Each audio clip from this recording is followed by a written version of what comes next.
السلام عليكم ورحمة الله وبركاته. الحمد لله رب العالمين. اللهم صل وسلم وبارك على سيدنا محمد وعلى آله وصحبه أجمعين. أما بعد.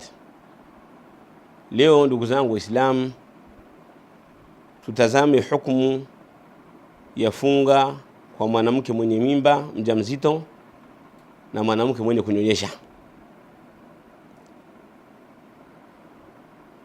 Ni kwamba si kwamba mwanamke akiwa ni mjamzito haifai kufunga, hapana.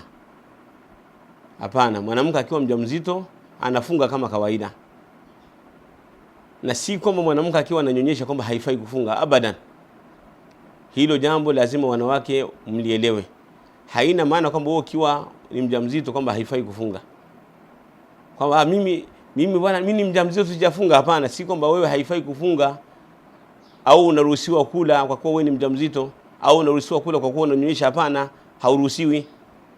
Labda tu ikiwa saumu inakupa madhara au inakupa shida, hapo ndipo ambapo unaruhusiwa kula.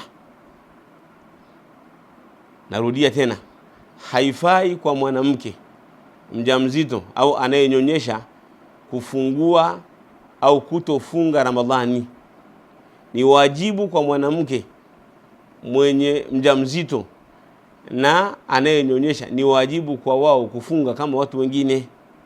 Labda ikiwa saumu inasababisha madhara au inawatia uzito au kuna baadhi ya mambo ambayo yanatokea katika mapungufu.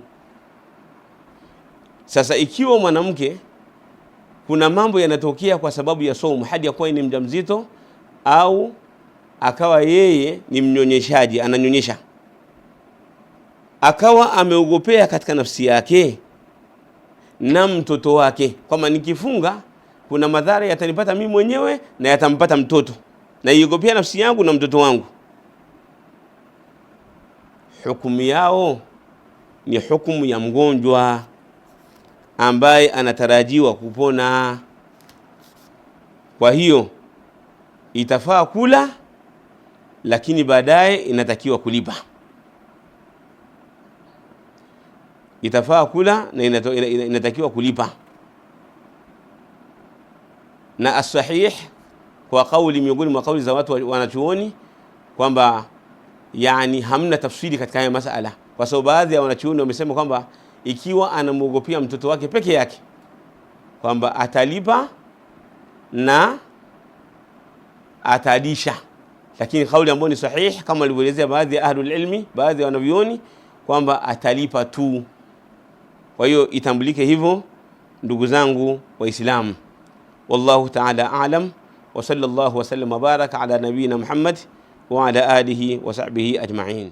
Hii ni Wajawema Online TV. Hapa ni elimu tu.